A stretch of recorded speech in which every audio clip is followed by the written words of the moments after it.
The Atlanta Braves are back.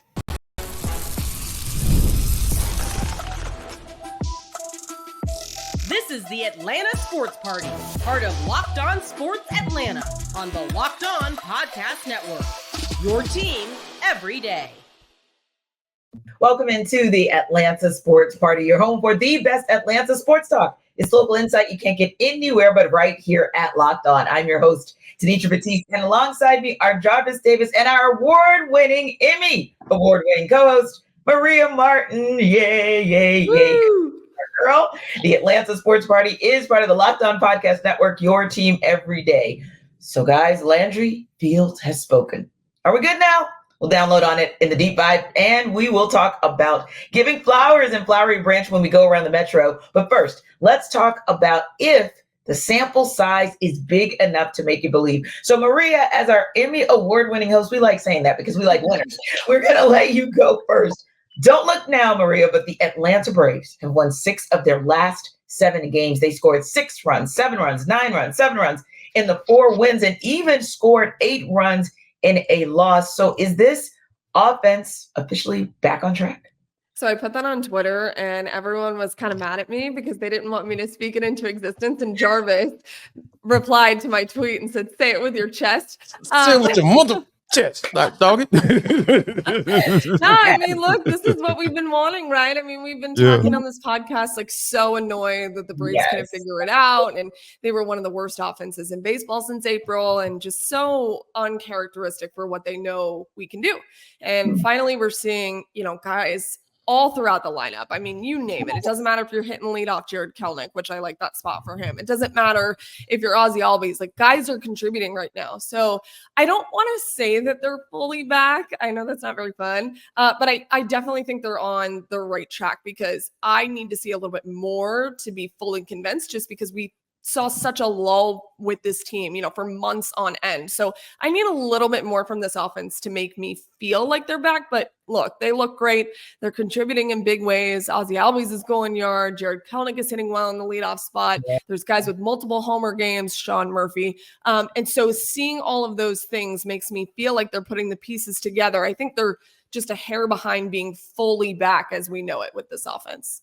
Yeah, and I think the other thing, Maria, is you hope to see them do the same thing. And granted, one of those wins was against the Baltimore Orioles, and that was impressive because you scored 6 runs against them. But you kind of want to wait and be cautiously optimistic when you're scoring those kinds of runs against the Rays and the Tigers, because let's face it, Tampa wouldn't be the best. Detroit wouldn't be the best of opponents for that sample size. But Jarvis, on the same token, let's have some optimism here because you, Maria, and I have had enough days where we have just been really down in the dumps on these down bad Braves. You know what? Within the last week, they're averaging 5.6 runs scored per game. So there are positives, right? Like Maria mentioned, Ozzie Albies. And the thing that I've been impressed by the most is their timely hitting. They only scored 2 runs in the first 2 games against the Tigers. But you had a go-ahead home run by Ozzie Albies, and then you had them jumping out on top in the first inning with Ozzie hitting a triple, and then you got Sean Murphy going yard twice. And he's doubled the amount of home runs that he's hit since he's been returned from injury. So yes, all the signs are pointing in the right direction. Oh yeah. Also, Michael Harris is no longer with us, right? And we have Jarred Kelenic being thrust into the leadoff role, which is a guy who coming in, all you got to do is not be a hole in the lineup. And because of all of the guys that we had in the lineup coming into the season. So when you have him saying, hey, he's starting to get solid production in a spot that we never saw him being in coming into the season. Yeah, these are good signs, people. So yes, Braves fans, get excited. It's okay. I promise you, it's okay. This is a trend. This is a trend, not an aberration. Come on now. Let's get it. I like optimism. I know. I'm gonna roll with it. I'm gonna be in the happy place because I tell you, on my ESPN radio show yesterday, I was not in the happy place because Buster Olney was poking holes all and up and through, and I was like, you make me really sad because he was talking about the Phillies and who they are. But what I did like, and I'm gonna end on the optimistic note there, is he did say, hey, this is an early sample size for the Phillies to be the best in baseball. Let's see what they do on the other side, especially on the other side of that All-Star break. So, and I think the other thing that I like that you guys said was this. Both of you mentioned multiple names in that lineup, names that we hadn't heard you really mention in a while. Austin Riley having a wonderful weekend on the heels of the loss of one of the Braves' former staff members, right? And then again, on the heels of Michael Harris II going on the IL, and you're thinking, oh my goodness, another one? So I think those are optimistic. Those are points that we can make as far as the offense goes. And of course, just another positive hearing about Ian Anderson and his outing. It's like, that's encouraging that maybe that's a sign, one more sign that he's taking a step in the direction of coming back. And speaking of taking a step in the right direction, Spencer Schwellenbach pitched 6 innings of 1-run ball, struck out 7 in the Braves' 2-1 win in that series against the Tigers, game 2 of the series. First win in the majors. Jarvis, has Schwelly done enough, A, to solidify himself maybe as the 5th starter, and B, because you love to give out nicknames, has he done enough to earn a nickname? I'm just throwing Schwelly out, I liked it. I loved it. I mean, I'll take that into consideration, T. I like your submission. You know what I'm saying? Like, I like Thanks that for applying. applying. Right? I give you some time to think about that, because I think that, but overall, though, all jokes aside, I really like what I've been seeing from Schwellenbach. Even in his outings where he didn't do that well, I love how he just pounds the strike zone, right? I love that. And he has a wide array of pitches, that he can throw at guys. Like they talk about on the broadcast, how he's been working on his sinker and trying to add that to his repertoire. And Rick Kranich is kind of like what he's seen when it comes to those type of things, right? So, like, I love guys who are at that young, right? And they're coming in, they're thinking about ways to add. Ways to get better, ways to attack, different ways to attack hitters at the plate. So when you have guys in that realm, this is kind of familiar, right? The other Spencer was very much so like this, right? When it comes to that stuff. Sometimes some people may make an argument that he was a little bit too much, in his head, right? But I think when you have a guy like Schwellenbach and this type of performance is the first step towards being that 5th part of the rotation guy, because like you said, Ian Anderson is still in AAA. Bryce Elder, he's been killing it down in AAA as well. And then you got AJ Smith-Shawver, who we thought would be that guy, candidate for that spot. He's not going to be back for a little while as well. So I think that it's kind of by default, right? But it is encouraging to see this type of item that he had on Wednesday. Yeah. What about you, Maria? Can I call him Schwelly? Because I thought that was great. And plus, it's your birthday. So let's give you the nickname on your birthday for sure. Yes. I don't have to give all the nicknames. You know what? Thank you, Maria. I appreciate that. You're welcome. Yeah, there we go. Yeah. Thanks for your submission. We enjoyed it. Similar to the offense and how, I don't want to jump to conclusions of them being back. I don't really want to jump to conclusions that he is ready for that 5th starter spot permanently. Although I do think that I've seen a lot that makes me really confident in what he's been able to do. And you think he's such a cool story. And you think about how little experience he has just in general. Yeah. I mean, he played 1 year in college.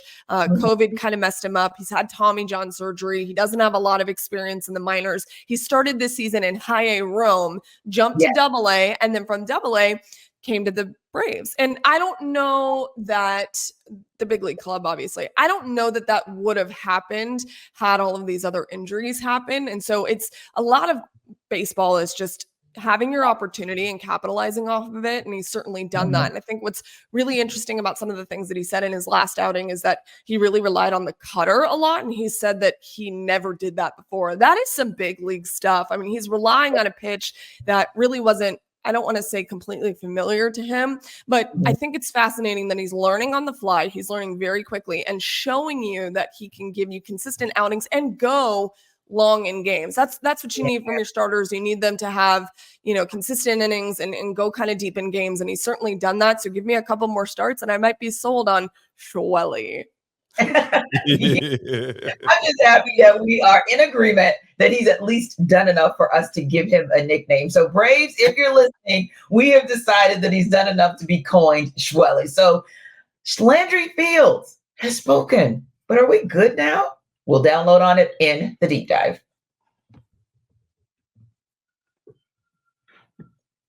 This episode of our Atlanta Sports Party is brought to you by Game Time. Game Time is an authorized ticket marketplace of Major League Baseball, which makes getting tickets faster and easier. Prices on the Game Time app actually go down the closer it gets to first pitch. And with the Braves trending up 6 games, 1 out of their last 7, probably going to need to use Game Time to get those last-minute ticket deals in.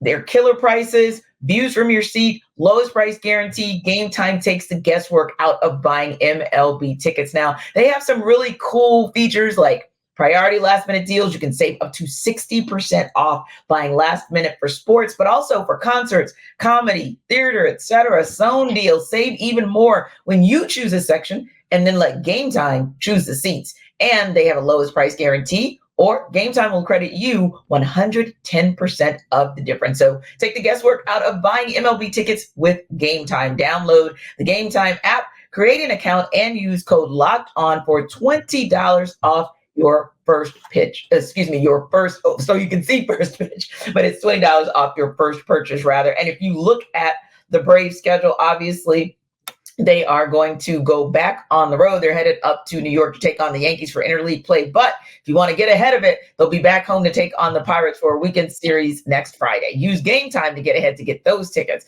Again, it's Game Time, the app. You create the account. LOCKEDON is the code, and you'll get $20 off. Game Time today. Last minute tickets, lowest price guaranteed.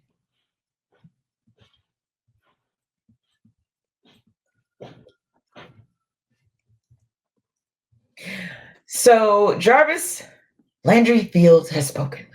He had a pre-draft press conference earlier this week and talked about exactly what the Hawks are going to do, what the Atlanta Hawks are going to do with the first pick. It definitely sounds like they are going to keep the overall pick. That sounds like where Landry Fields and company are moving. But for you, what was your biggest takeaway from that press conference?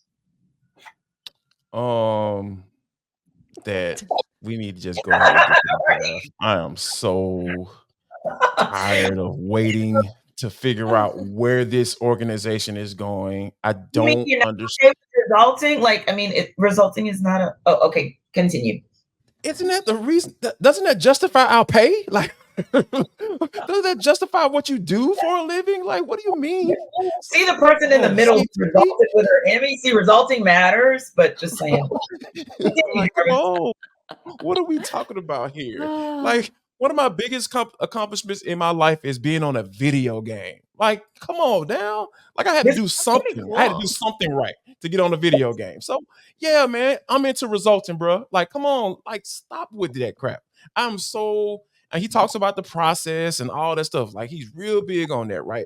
But, man, the process is one thing. The vision is another. I don't know where you're going. Like, he kind of said something. He said one thing that I kind of thought was kind of interesting. It was literally almost right at the end of his press conference. He talked about, how the guys that they bring in for workouts are guys that they really, really like.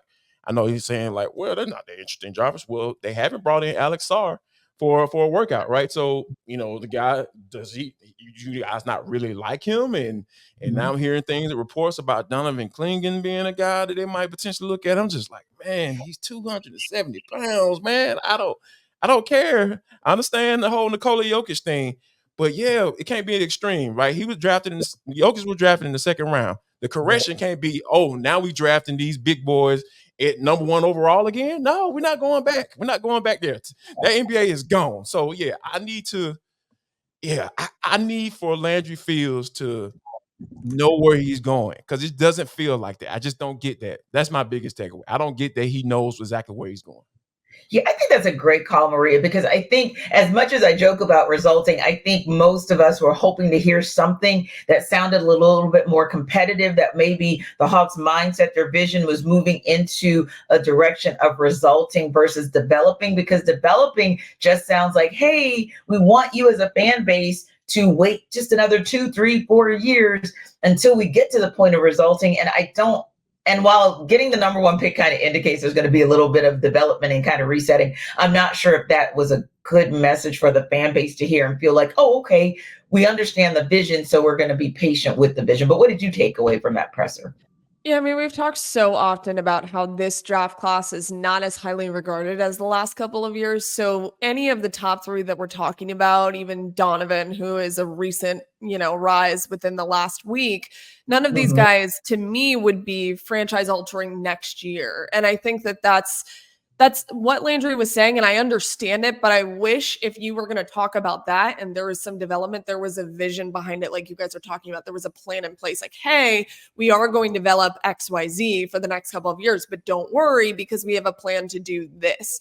And there kind of isn't anything when it comes to that. And I don't expect him to come out and give us, he's a general manager, so he's going to say a lot without saying a lot. And he did that very well, clearly. And to me, honestly, the most surprising thing was that he was adamant that the pick is on me. Like, I'm going to make this decision because it was asked, are you sure it's you? Because we all know that we've talked about it often. It's not just Landry Fields making these decisions. And so I thought that it was fascinating that he was like, yes, it is going to be me. I will have the final say. That was my biggest takeaway from the whole thing, because I just don't think they're going to give us a vision. We haven't heard it. We haven't seen it. They haven't won a playoff series since the Eastern Conference Finals in 2021. So I don't know that there's going to be a clear vision reciprocated or told to the fans. And that's frustrating, obviously. Yeah. And I think to your point, that piece that you guys have both talked about is the vision. Like, at least allow the fan base to have some insight. You're right, Maria. We see it whether it's with Terry Fontenot or Alex Anthopoulos, although Alex Anthopoulos is probably the most transparent. But even he's then, good. He's good. Yeah, he's good at what he does. He does say a lot, though. That's why he can be transparent. Yeah, I'm good with everything I do. But even they play a little bit of chess with us, right? Sure. And Terry Fontenot, he'll give us a little bit more. But I think that's the biggest challenge that I took away as well. Was like, okay, so I'm still not sure what the vision is. Okay, is it going to be Sarr? Is it going to be Clingan? Is it going to be Zaccharie Risacher? I don't know. And I'm not sure. And not that he was supposed to tell us which one of those was a pick, but just give us some insight on how you think that person or that player is supposed to be. Like, are you going to go for a Victor Wembanyama, meaning a game changer immediately to the point where he had the Spurs on the cusp of possibly going to the postseason after tanking to get him? Or to your point, is it going to be someone where we're like, oh, wow, okay, this is a developmental player and it's a gamble. And it's also a player that, while the Donovan Clingan might have won a championship, he's kind of not the prototype that you want to go with, even if you hope that he's going to be a Jokic or even a Giannis Antetokounmpo, where you don't pick him high and all of a sudden he goes great. But this guy you pick high and actually you develop him into something great. I want to ask you guys one more that was I'll go with a head scratcher of a takeaway for me. And it was based off of a question that was asked about Trae Young's offseason comments, because some of his comments kind of said, win now, right? On a couple of different podcasts. And so if you're not saying that you're in win now mode, then what does it mean? So Landry Fields' response about being asked about the win now piece, I don't know about that. I think that having number one is a great position for us. It doesn't really change our landscape too much. It's something that's connected to where we're at. But at the same time, with so many things that change in the NBA at large, you really want to look at this pick as an opportunity to, one, find a fit, and then find really high upside guys. So Jarvis, did you glean anything from that marries that philosophy, that thought process to everything we've heard from what Trae has said? I don't think so, because he did say that I want to win too. I want to win now too, essentially, in so many words. So he literally said that. Yeah. So I think that, but how are you going to do it? It goes back to what we've been talking about. Okay, you want to win now. How are you going to do it? So, because I feel like this. I feel like I get a better picture of what the Hawks are going to do from an organizational standpoint and as far as direction and where they're going when the draft comes, right? Because if they get a guy like Zaccharie Risacher, right, that's a wing guy. He's a guy who has some potential defensively, and he's a guy who can create as well. He has that prototype wing size of an NBA player, but he's a project, right? So if they draft him, I'm like, okay, maybe we see more so of a reset. But if they go with a guy like Alex Sarr, who's a guy that I can feel like they can make an impact in year one defensively, all the while working on his offensive side of the court, right? Working on that side. So I feel like that'll be somebody who can partner with Trey, pick and roll, maybe even pick and pop once he starts developing his game. So it's just different things that I feel like can happen. And I feel like I'm not going to be able to see it, obviously, until after draft night. And then we start to get into the whole trade piece in July. Yeah.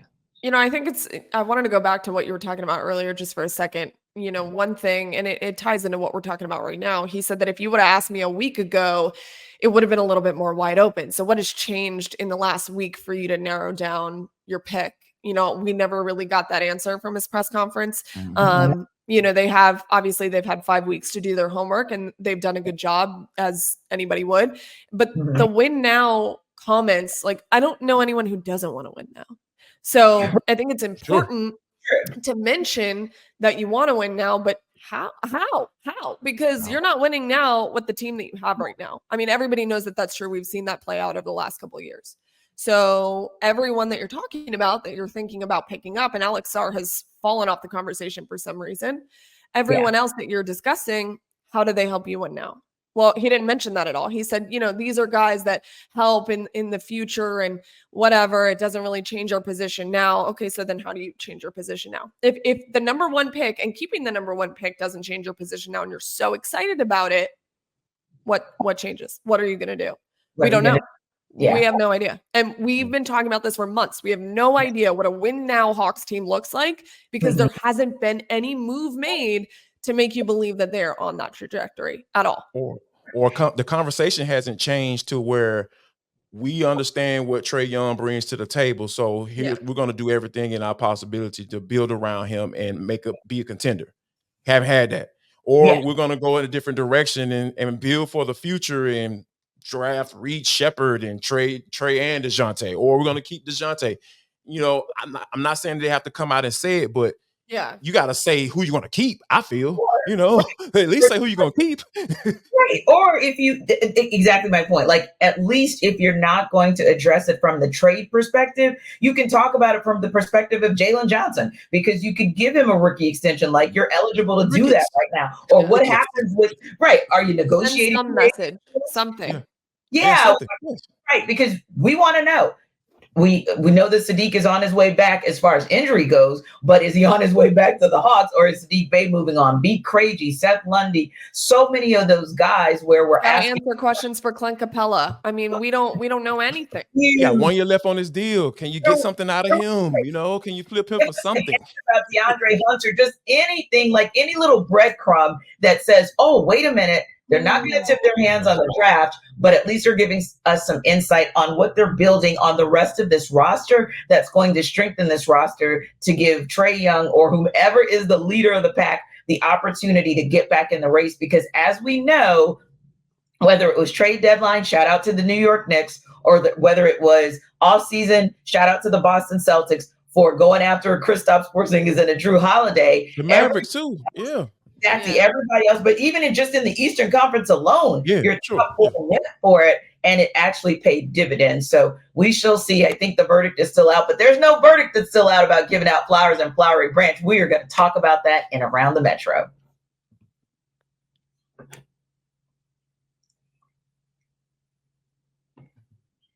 Locked On Sports Today is a free 24/7 sports streaming channel programmed for you every day to bring you the biggest stories without all the noise. Locked On Sports Today also brings you can't miss analysis, opinions, and news, streaming 24/7 on YouTube or the free Amazon Fire TV channels app, part of our Locked On Podcast Network, your team every day. Now, what there is no verdict that's still out on is Matt Ryan. I think we were all so super excited because this crew at the Atlanta Sports Party covered Matt for years during his 14-year tenure with the Atlanta Falcons. And so, I got to give a shout out to their social media team as well, because once again, they put out a cool video where Coach Raheem Morris tells Matt Ryan he's coming to speak with the guys, just kind of pump them up and talk about what it means to be a Falcon. And it's an excellent speech that Matt Ryan gives. In fact, I listened to it in its entirety and I was like, yeah, Matt's out there trying to get people to run through walls again, and it works.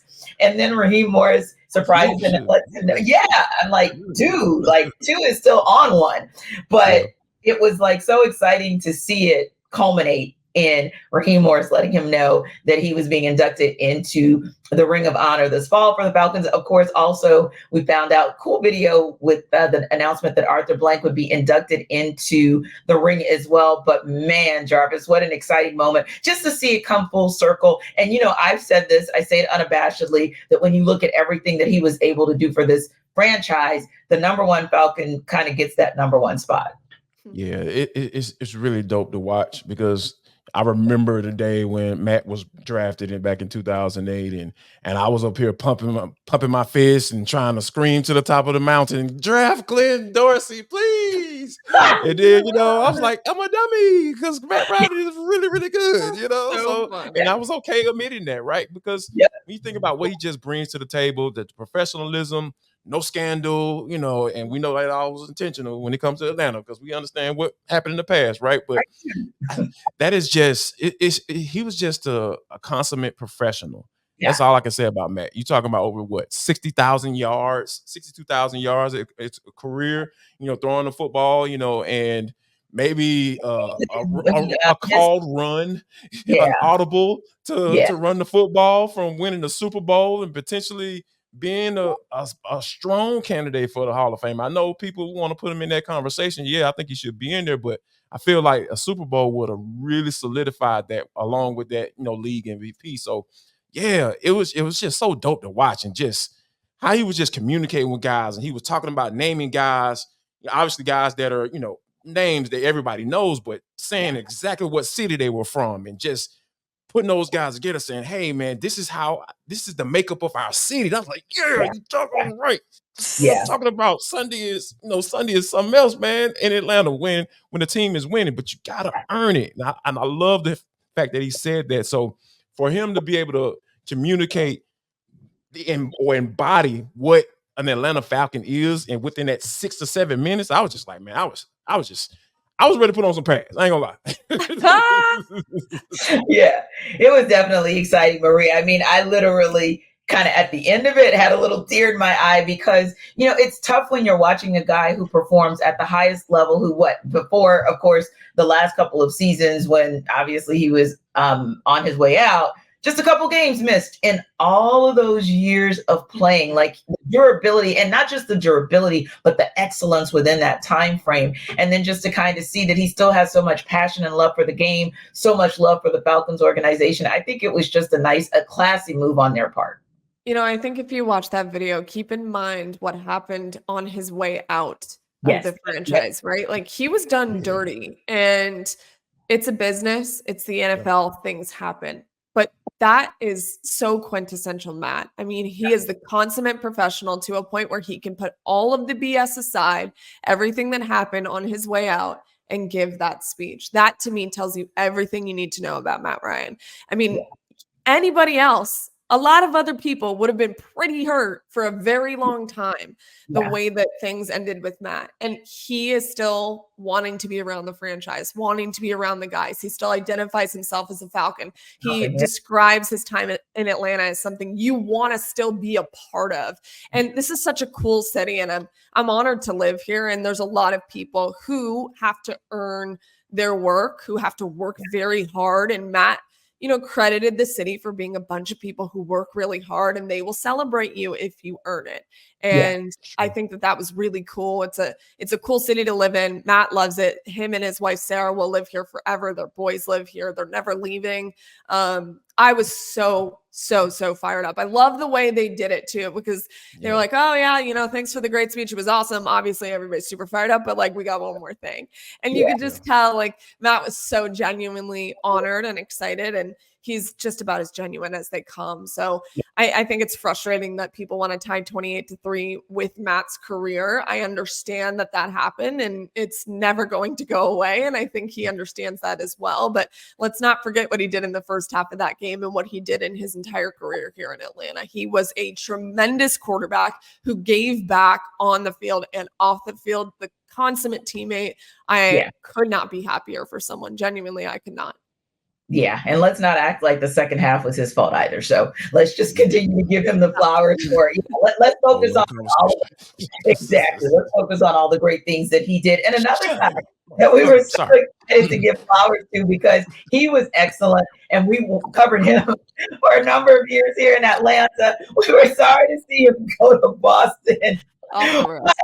Not completely sorry, because we all knew when he was headed to Boston that was going to be Al Horford's best opportunity to get a championship. And it was a winding road for him as well, because he had to part ways with them, go to Philadelphia, didn't work out, go to OKC, didn't work out. Boston brings him back. Kristaps Porzingis goes down in the NBA Finals, and he plays a critical role in finally getting this Boston team over the hump. So I don't know about you guys, but just like I'm celebrating Wheeler's own Jaylen Brown, I am celebrating Al Horford too, because that guy deserves all the flowers for getting his first championship. Well, we were talking about earning it for the last 10 minutes. Talk about a guy who has freaking earned a ring. I mean, my goodness, he has been around. I mean, nearly 2 decades of just pain and trying to get there. And, that to me is worth it. And I think it's you should always celebrate people like that, however you feel in the way that he left and the fact that he did leave, like all those things don't really matter at the end of the day. Like he played for nearly 2 decades and he finally got one. And I think that should be celebrated no matter who you are, no matter how you feel about Al Horford. And he's a great guy. And, he's Dominican. And so I think that also gives a lot of people a lot of hope. Yeah. He's just got a really cool story, and it's nice to see people who truly earn things get it. And I was fired up for him, and certainly for Jaylen Brown, of course, because he was fantastic. Oh yeah. Yeah, that's the beauty of this city, right? Like growing up here, there's just been the overarching theme of opportunity, and to see those guys do it on the professional level, right? With their respective, professional sports teams, obviously they make a lot of money. So a lot of people don't really give them credit for earning it and putting in the work and all that stuff. But they do. But yeah, when you have guys like we're talking about Matt Ryan and Al Horford and Jaylen Brown, who's basically had to have a back seat to Jason Tatum, because everybody was talking about him. Hey, he can't go left, and then he's hearing all that stuff, and I was talking to a friend of mine a guy who's kind of like mentored him throughout this whole entire process, who I knew from back in the day in my previous life. My previous sports broadcasting. Like, don't look at me like that, y'all. You said it. But you just see how this guy is just surrounded by so many positive people. And for him to be on this stage to get the Eastern Conference Finals MVP and be able to get the Finals MVP, and they were like, "Oh, Jason Tatum." No, Jaylen Brown was the guy who was consistent throughout.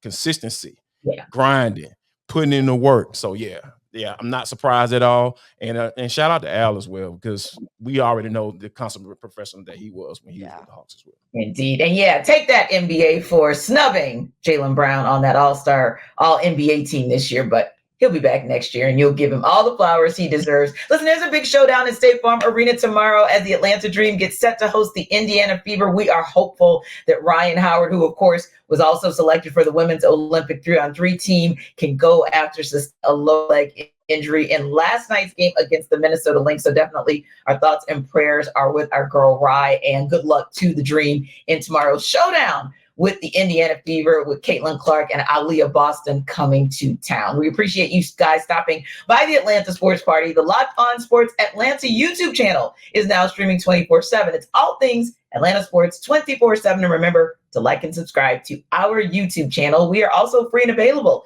wherever you download your podcasts. We'll see you on the Atlanta Football Party Monday, and I'm about to go party for my birthday. See ya. Woo, happy birthday.